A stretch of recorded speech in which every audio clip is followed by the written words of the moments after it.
has always been considered as dirt. But today I'm here to tell you about maize farming. And also, by that being maize farming, there's always profit in it. As always, farming is beauty and farming is wealth. Don't miss to watch and subscribe as I take you through the journey of doing maize farming, specifically number 14 of the maize. And this is hybrid maize, that is F1, the first generation. For today, I'm going to talk about maize farming, and there are different steps to follow for you to achieve a maize farming that is like this. As you can see, this maize, it looks very healthy, and there are a lot of steps that has been involved in this our demo farm. This is my demo farm. I tried to plant number 14, that is number 14 of the maize, so that I could see how it is doing. And by doing this, there are steps that I've followed. For one, what I did land preparation. Apart from doing land preparation, I did seed selection. What I did is coming and planting. After planting, there are steps to follow. When you are at, it depends with the area that you are. You can do what we call watering. You can also do some other activities. But as for me on my demo farm, it was clean in terms of weed. And what I did is I did some planting by there's a spacing between one crop to the other. There's a space that is needed. The reason as to why we do land preparation is to ensure that weeds cannot invest or cannot compete with the plant that we are going to plant. That is the maize. And from there, maize always needs a well-drained soil. That is, in my area, we have loam soil. The reason as why you can see this maize is doing very well. And also, in terms of that, there's that pH that is needed for the maize. Example on my area, it is on pH of 5 to 7.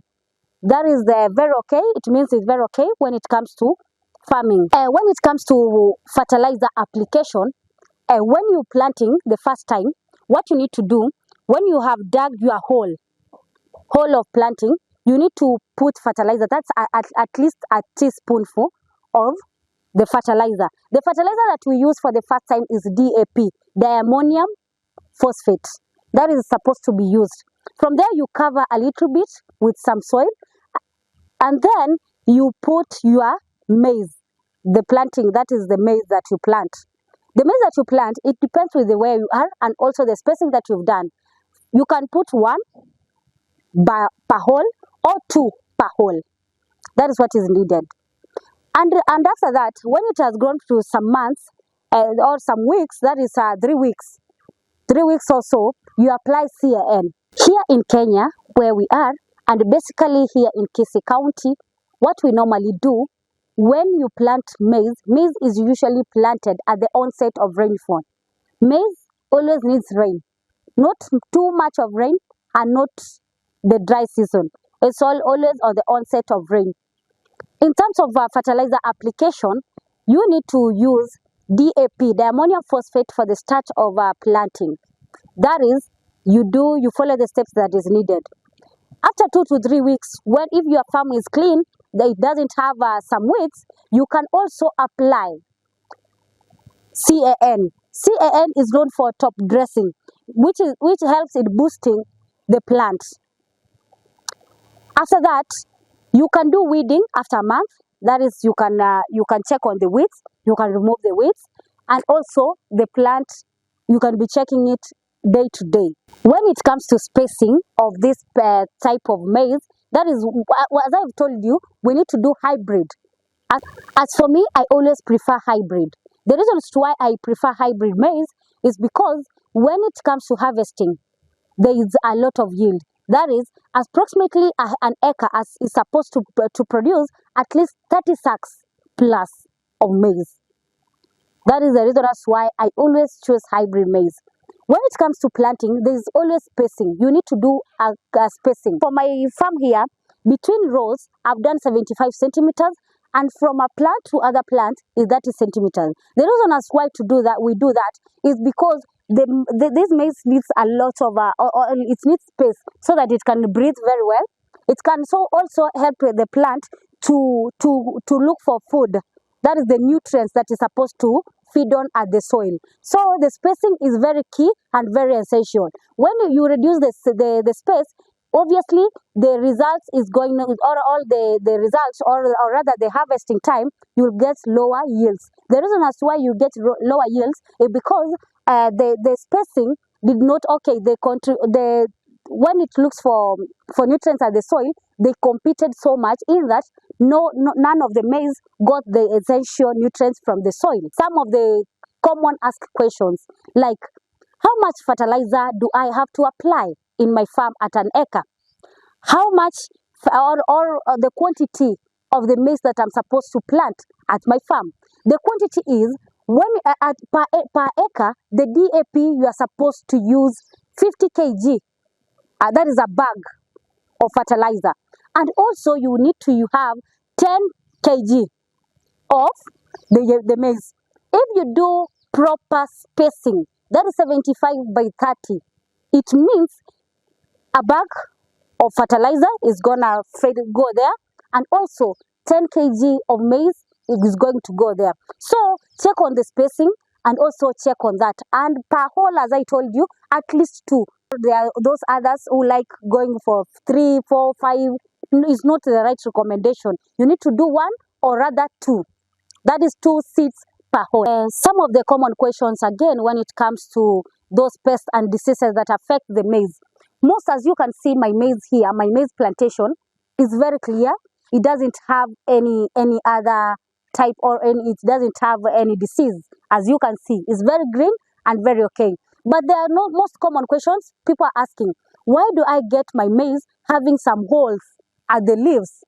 Or rather, there are some attacks of worms.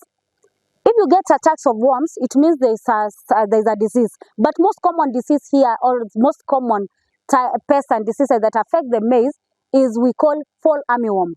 Fall armyworm is when you get your leaves have some holes, and what you need to do basically is to go to the nearest agrovet, get a pesticide, come and apply. I want to show you an example of that leaf that has been affected. Example, this is what we call fall armyworm. Fall armyworm is when you get such holes. If you get such holes, it means there is a disease there. Make sure you go to the nearest agrovet, get the best fit pesticide so that you can apply to a maize plantation for higher yields. That's the common things that you are supposed to check on when you're doing this type of farming. My farmers, there's something that I've remembered, and I could like you to get that point. Pesticide is not found at the pharmacy. Get that clear. Pesticide is found at the agrovet. Please check on that. There's those who go and to the pharmacy and they are like, my maize is sick or that. No. Go and explain to the agrovet there. They can when you tell you, if you don't know the exact disease to your maize plant, just kindly check on explain it, how it looks like, how the maize looks like, and then from there they can be able to advise you accordingly. At the agrovet, there are more experts in that field who can be able to help you. So many people are asking, what is the importance of nitrogen at my maize plantation farm? Remember, nitrogen is always important for higher yields. When you have nitrogen, that's why we use DAP, that has high nitrogen content. As I told you before, I was going to answer you some of the most commonly asked questions. How do I know that my maize is ready for harvest? The kernel of these maize cobs are always dry at the top, and you can get to see some of the, maybe if I move closer, you can get to see the most the buds have opened this kernel here, and if they open, it means it is ready for harvest. Secondly, the leaves start to dry up. They cannot dry at the same rate, but at least they dry. The reason that is the most common way to know that your maize is ready. As I told you, my maize here is number 14. Number 14 is commonly planted in some areas. Depending on the area you come from, there is a number that you are supposed to plant.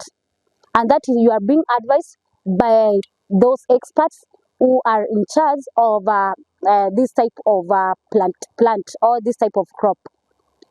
In terms of harvesting, when you harvest, there are those who harvest by cutting here at the stem.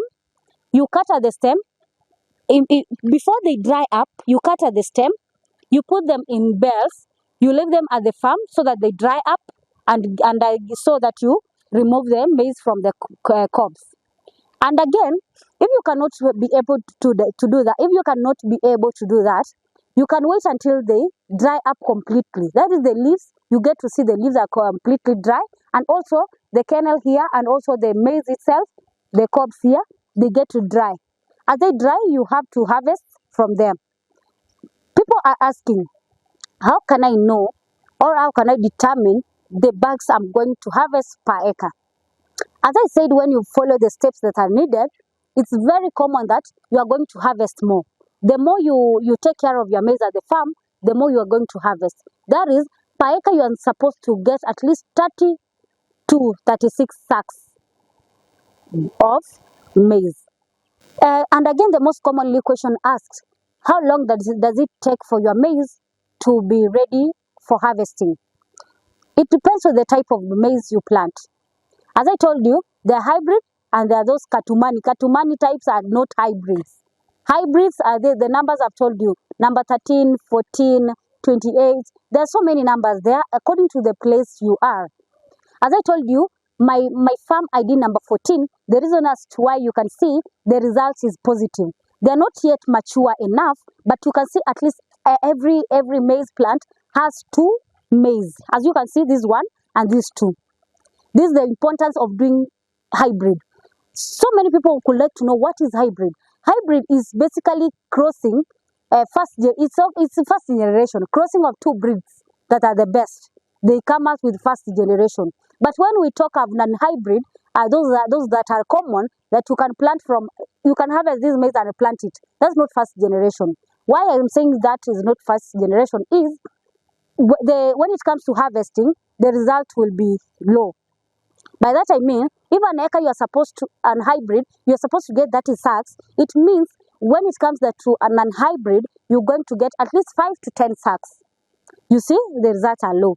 People are asking, for 614, that is the number 14, how long does it take to mature? That is 75 to 85 days. That's what I had today when it comes to maize farming. As I have told you, 614 or planting hybrid crops, they can give you high yields. And by that, to achieve that, don't miss to subscribe, watch and share, and also comment. If you feel you have a question that I can answer, kindly don't miss to comment there at the comment section. I'll be able to come up with another part whereby I'll be answering all of your questions. But for now, kindly, hybrid is the best. Maize farming is always the best when you follow the right channel and the right steps to achieve high yields. Until next time, goodbye.